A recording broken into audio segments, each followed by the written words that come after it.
Hi everybody.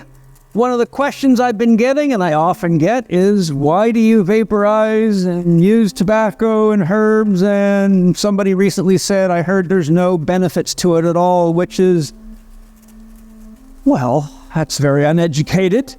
So I'll give you just a quick overview. I'm blowing myself a bag.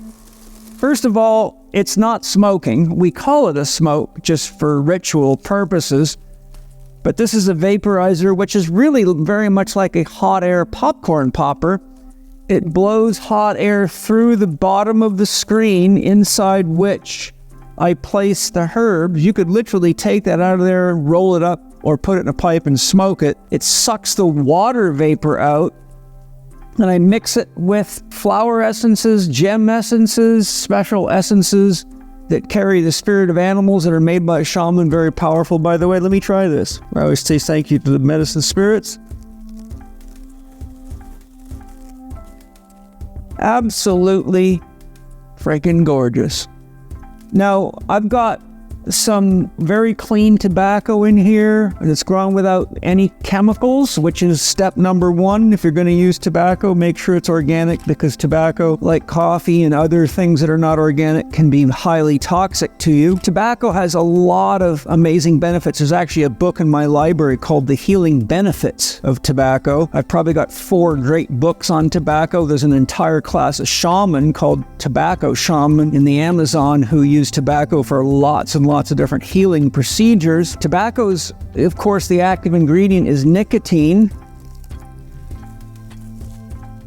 Nicotine's a very unusual drug. It is highly addictive. That's one of the reasons I don't smoke it. I find that I get addicted to it really quickly. Like if I was to smoke a high quality, if I took the same tobacco and rolled it, probably within 20 minutes I'd start feeling tired, like I need another one. I don't have that happen with vaporizing it. I guesstimate you're only getting about 30% of the nicotine from vaporizing. This thing only goes at max heat about 450. A cigarette burns somewhere between 8 and 1200 degrees. And then you're getting a lot of the carcinogens from the burning, from the paper burning, and the ash in your lungs, and my body absolutely hates that. But a little bit of nicotine's very interesting. They still haven't figured out how and why it does this, but it actually can stimulate the sympathetic and parasympathetic nervous system at the same time. So it's very much like coffee. It's a preferred drug, if you want to call it a drug. It is a drug. Thought I would enjoy it before it goes cold. For writing and mental focus. It's often used by people that want to lose weight because people tend to be less hungry. Although I would warn you that when you vaporize, or if you're smoking a pipe or anything, it's displacing oxygen. So it's very important to do some deep breathing exercises, sauna regularly to sweat and detox. I like to follow the sauna with a cold plunge to activate the arteriovascular tree and pump blood through the body. But also from a spiritual perspective, I find the tobacco spirit very, very supportive to any legitimate pursuit of creativity, focused writing. When I paint, I like to mix tobacco with a little bit of marijuana. I choose strains that don't make me sleepy and help me stay acutely awake, but also tap me into other dimensions, which marijuana is very good at. It is a psychedelic. And then I modulate it with a variety of oils. Here I have Andreas seed oils, fennel seed oil, which makes for just a gorgeous, beautiful tasting smoke. And fennel seed, by the way, is very good for your lungs.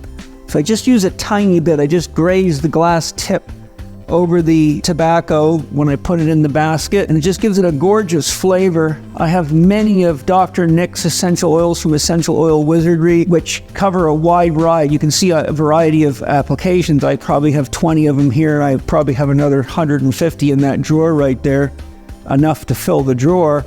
And so I use those. For example, I have Diviner's Eye, which I use whenever I'm doing meditation work, or I'm thinking of outline for a new article or a book, or anything where I want to access a higher level of intuitive coherence and get my mind tuned. Or for inner visioning work, I've got immune support, I've got frankincense, which can have a very positive effect on the pineal gland. So there's oils for many, many functions. There's flower essences. I've got them for stress, for helping. Here's one called Men's, which is helpful to the male hormonal system. When you're older like me, I'm 62, so little natural things. I don't use any testosterone boosters or any of that horse shit. That's for people that don't know how to eat and train and live properly. Sorry guys, but that's the truth.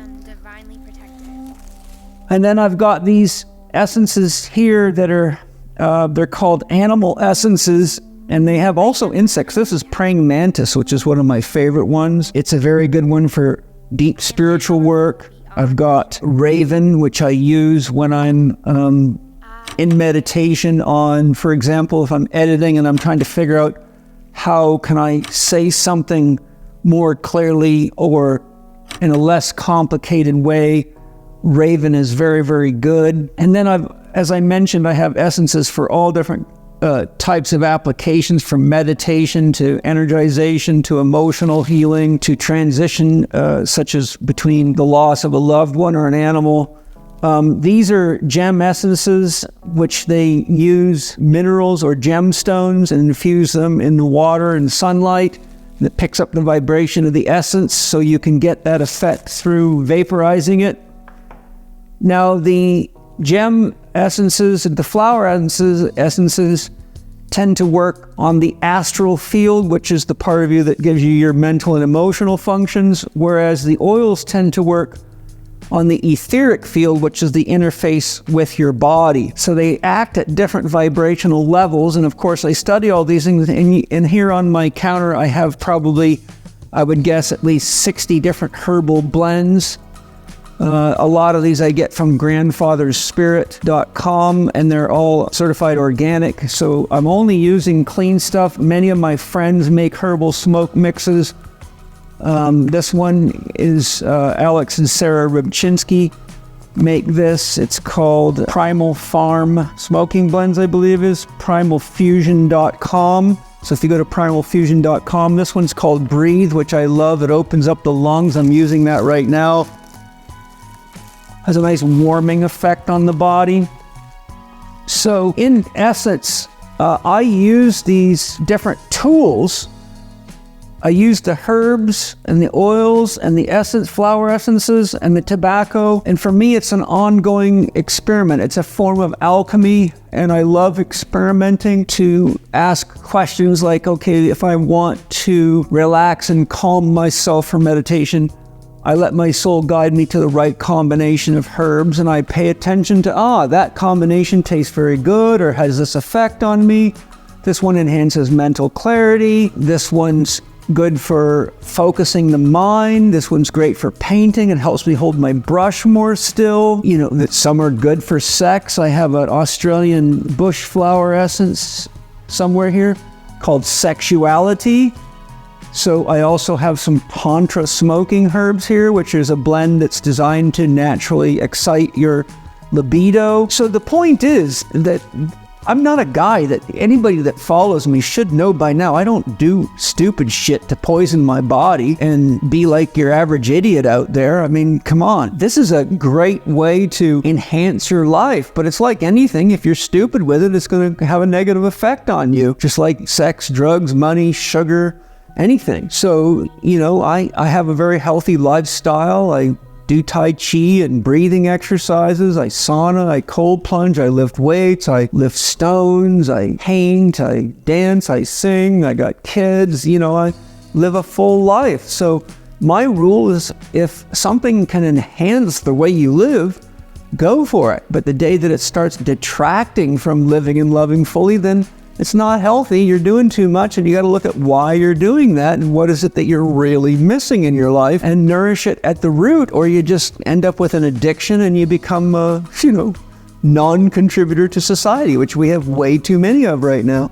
So that's my short lesson on why I use vapors of herbs and essences and oils. And remember, you're not getting smoke. It's just the water vapor of the plant. It's literally taking the water, which carries the spirit of the plant, the vibrational essence of the plant. So what it looks like smoke in there, but that's nothing but air and water vapor.